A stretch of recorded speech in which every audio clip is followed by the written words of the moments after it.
Hey Redditors, settle down, get comfy, because this is about to be a long ride. I found out my wife had been cheating on me for about 4 years, and even went as far as to leave our son in the hospital just so she could go have fun with her affair partner. My world and everything I had believed in came crashing down. Of course, I couldn't let it go, so I decided to ruin her life and make her regret ever cheating. I am 33M, and my wife Nina is 32F. We've been married for 12 years, so a long time. We have two kids, Star, who is 12F, and Neo, who is 6M. My wife and I met at her cousin's wedding when she was 19 and I was 20. It was love at first sight. You know that feeling you get when you meet someone for the first time and you just know that you're going to spend the rest of your life with that person? Yes, that was what I felt when I saw Nina, even though we were really young and we got married a year later after she got pregnant with our daughter Star. I always knew I was going to marry Nina, so when she said she was pregnant, I didn't mind. In fact, I was happy. Becoming a father is one of the biggest joys I ever experienced. My parents, on the other hand, weren't happy, and they thought that she had baby-trapped me. I didn't listen to my parents and brush them off, because I knew my parents as proud, upper-class people. I say upper-class because that's what my parents like to call themselves. LOL. I come from generational wealth, and Nina does not. So my parents believed that if I were ever to get married, I would get married to someone from an upper-class family. My parents also believed that Nina had baby-trapped me because I had told them Nina and I were really surprised when she had gotten pregnant. She had an IUD, but we brushed it off because we knew that an IUD wasn't 100% guaranteed. My parents, on the other hand, were adamant about the fact that she had baby-trapped me. They believed she was after the money, and I laughed it off and called them crazy. I'm an only child, and so I stand to inherit everything. Looking back now, I realize my parents were right, and if I could turn back the hands of the clock, I would have listened to them. My parents, though, refused to have anything to do with the wedding unless Nina sent a prenup to avoid arguments in case. It was not a big deal, and she willing signed. We had a destination wedding because it had always been Nina's dream. I was more of a low-key person. There's this nonchalance that comes with being born in wealth, I guess. I had gotten used to it, and it no longer turned my head. Life had been that way right from the day I was born, so why would it freak me now? Nina, on the other hand, came from a poor home, so she wasn't really used to it. She wanted a big wedding, and that was what we had. I didn't really care as long as she was happy, and so I went ahead with whatever she wanted. My parents paid for the wedding because Nina and I couldn't afford it, as we were both still students. Despite the fact that my parents disliked Nina, I had already made up my mind to marry her, and they had no choice but to attend and pay for the wedding, as it was either they paid or I would pay for it out of my trust fund, and they didn't want that. My parents believed that if I paid for it out of my trust fund, I would blow away all the cash. It was a funny and absurd thought, because my trust fund held millions. I was what you would call a trust fund baby LOL. But anyways, our wedding went on. Apart from the occasional snide remarks from Nina's parents and family, who felt that my parents and family members were proud, and then eventually a full-blown quarrel between them, LOL, the marriage went on without hitch. The first few years of marriage, Nina and I busied ourselves with college and taking care of our daughter Star, and after we graduated, things eased up a bit.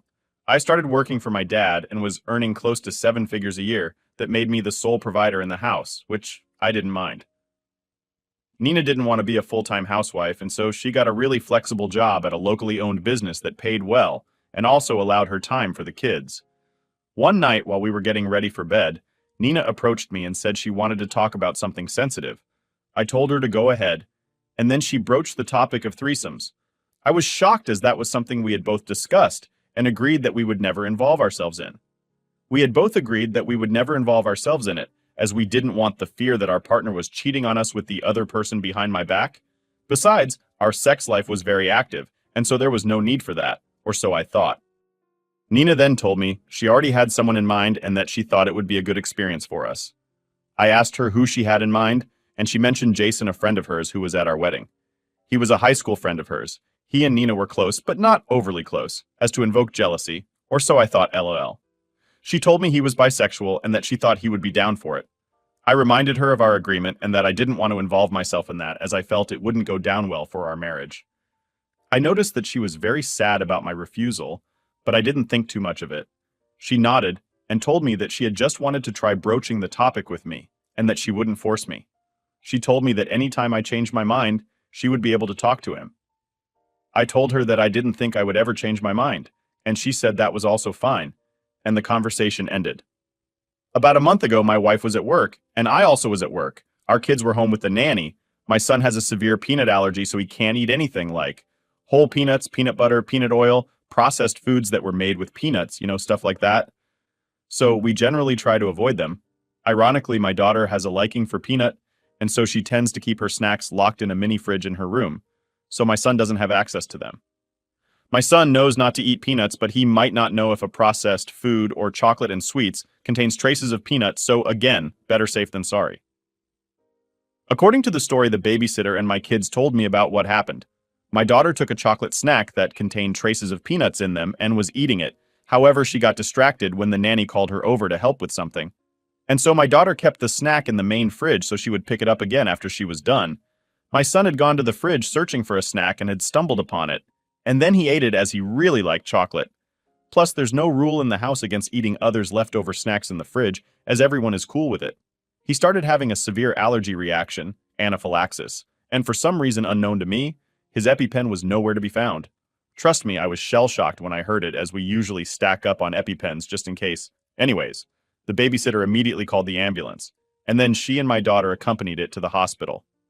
The babysitter knows that my wife works more flexible hours than me, and that for an emergency, my wife is usually the first to be called. She called my wife. My wife came to the hospital and left. According to what the babysitter told me, she has called my wife for hours without her picking. And then when my wife picked and came to the hospital to check up on our son, she muttered something about it not being serious enough, and then told the babysitter that she had serious work to do, and then left them in the hospital. The babysitter was a temporary one for a few hours, as our nanny was feeling under the weather. It was about time for the babysitter to leave, as she had initially told us that she couldn't babysit for the whole day today.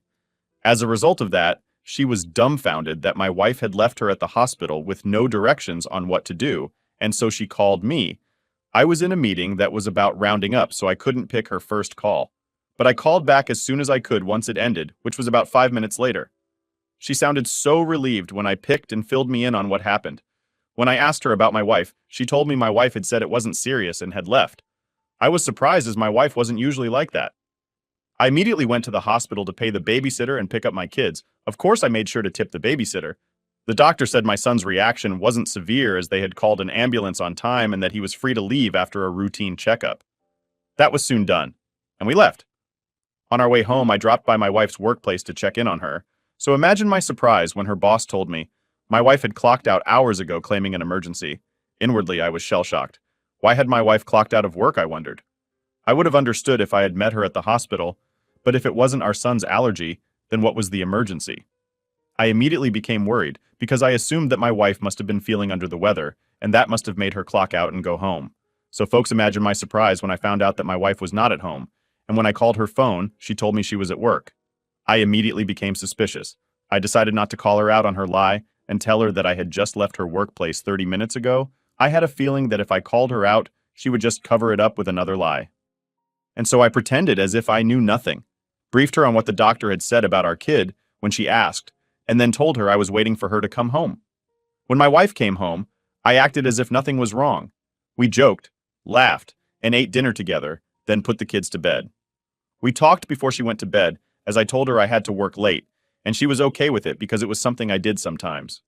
I waited for her to fall asleep, and in the meantime, I played games on my laptop in my office. Then after a few hours when I was sure she was asleep, I went to our room and took her phone. Unlocking her phone was easy, as we knew each other passwords. Looking back now, I realized that my wife had given me no reason to doubt that she was cheating. She covered up everything so well, from giving me reasonable lies about her absences to making sure I had all the passwords and access to all her devices, so I would never suspect she was hiding something. My wife was smart, but I was smarter. I unlocked her phone with her password and checked everything from her WhatsApp to her iMessage to her photos. I went through every texting app on her phone that I knew she used regularly. At first I ignored Facebook because it wasn't something my wife used regularly. She used it sparsely to check updates on her old high school friends and distant family members, and also to make sure that people that didn't have her number or Gmail could reach her, like say an old high school buddy looking reconnect. But realizing I had checked everything and I couldn't find anything or any evidence of her cheating or planning anything, I decided to check her Facebook, and on opening it, I realized there was an app lock on it. I was immediately suspicious, and my sixth senses were tingling. Why was there an app lock on her Facebook when there wasn't any app lock on her other apps? I also didn't know the password to the app lock, and I couldn't even guess it. The security question was also one I didn't know the answer to. The security question was a single question. It said, when is his birthday? Whose birthday? I wondered. I tried my birthday, our son's birthday, her dad's birthday, and even her granddad's birthday, all to no avail. I couldn't guess who this his was. Just as I was on the verge of giving up, I remembered something. My wife had an iPad that she used to use, and her Facebook was probably still logged in the iPad. She had gotten a new iPad and had given it to our kids, but I didn't remember her ever logging out her stuff out of the iPad. In fact, her old Gmail was still logged in on the iPad. Deciding to wait for the next day, I waited for my wife to go to work and my kids to school. Then I searched for the iPad. After she had gotten the new one and then gave the iPad to the kids, our kids had eventually discarded it when they got a new one. Regardless of that, the iPad was still fully functional, so I booted it back on and charged it. After waiting for the iPad to charge for a while, I unlocked it and checked Facebook. I was right, her Facebook was still logged in on it. I immediately went to check her chats. And that was when my word came crashing down. My wife was cheating on me with a high school friend of hers called Jason.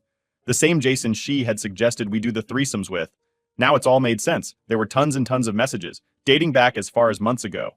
My wife had been in a relationship with this guy for a very long time.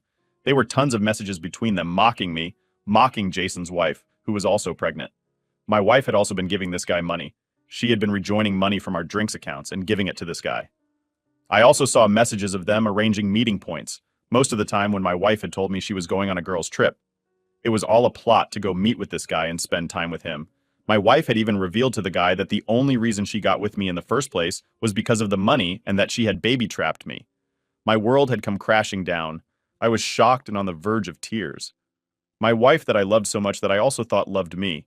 I thought we were the perfect couple. Of course, no one on earth is perfect, but we complemented each other so well. We understood each other, we communicated well.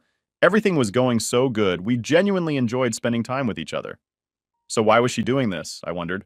Our sex life was great, and she wasn't under any stress at work. She worked a very flexible job, and I was the sole provider of the household. She didn't pay any bills. I let her use her salary for whatever she wanted, and not even her salary, but also any amount she wanted to take from our joint account. In fact, my wife was very frivolous, but I entertained her because I knew she didn't have much growing up, and this was her trying to compensate for it. I was going on a downward spiral. I kept reading the messages even though they kept hurting me because I wanted to hear everything she had said. At one point, something in me broke, and I realized that I would make sure she regretted this. Taking screenshots of as much messages as I could, I did just that and sent them to my phone. I decided to wait for a few more weeks and gather more evidence, and also wait till they decided to meet again so I would show up at their meeting point and surprise them. My wife came home in the evening, and I acted as if everything was fine. I pretended as if I hadn't just found out that she had been cheating on me for a long time and had even been burning my money on the guy. No wonder she has suggested the threesomes.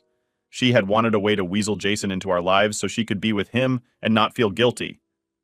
I pretended as if I was happy to see her and acted as if I didn't want to throw up and show her the text messages and ask her to explain herself. She was clueless and didn't even suspect a plan, and the first stage was in motion. I found a steady rhythm, using the iPad to take screenshots of their adulterous conversation and send them to my phone, and then deleting all traces of them from the iPad. I then got my lawyer to draft divorce papers that I would serve her with. It didn't even take them up to a week before they were planning to meet again. They decided to meet up at a hotel, and that was the thing that brought the second phase of my plan into motion. Up until that time, I had taken a few weeks off work by telling my dad I had a family emergency. I hadn't specifically told him what had happened because I knew my father would laugh in my face and read me the I was right act. He would reiterate that multiple times, and I knew that he would always bring it up in the future. I, however, didn't tell Nina about the weeks I had taken off of work. I faked a cold in the morning and told her I would stay home and rest and work for home when I felt better. The kids were off to school too. I stayed at home and monitored their conversation through the iPad and took screenshots up until when Nina arrived at the hotel before him and booked the hotel room. She then told him the hotel room's number she was in, so he would head up to meet her without even asking at the front desk. I took more screenshots of the conversation and kept the iPad in my office. I then went to my printer and printed out a lot of the screenshots on physical paper and photocopied a lot of copies. I kept some in a huge brown envelope and held some in my hands. I drove to the hotel and headed up to the hotel room.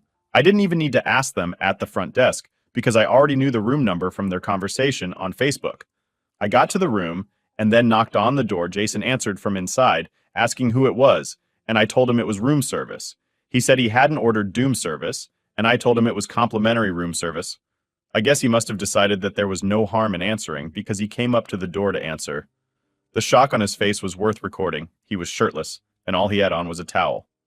On seeing me, his jaw has dropped wide open, almost comically LOL. I heard my wife's voice asking him what was wrong, and so I pushed him to the side softly so my wife would see it was me. She was lying on the bed and was only covering herself with the duvet. She was obviously naked under. When she saw me, she almost turned to stone. One would have thought I was Medusa with the way she froze LOL. I noticed I was on the verge of a breakdown, and so I threw the printouts of their conversations that I had held in my hand at them and left. I left in such a hurry that my wife didn't even regain her senses enough to chase after me. Before she could do that, I was already almost out of the hotel. I headed down to my car and cried for a solid 30 minutes. I'd had a few days to prepare for this, but nothing could ever truly prepare you to see this. I had thought I was over the grief and betrayal, but just seeing it physically broke me. I felt invalid and not enough. I inwardly resolved to make my wife and Jason's life a living hell. I drove home, and the moment I got home, I called my parents and asked them if they would be able to babysit the kids in such short notice because they didn't live far from the kids' school. I explained everything that has happened to them, but made them promise not to tell anybody now because I wasn't yet ready to tell anybody. My parents were understood and accepted to babysit. They understood that I must be going through a lot emotionally now. My dad even pipped in that he would gloat about how he was right, but only after I had grieved and gotten over the hurt. I immediately packed enough clothes and stuff to last the kids for a few weeks and called the driver to come pick them up. My kids didn't follow the school bus, and they were picked up every day by our driver.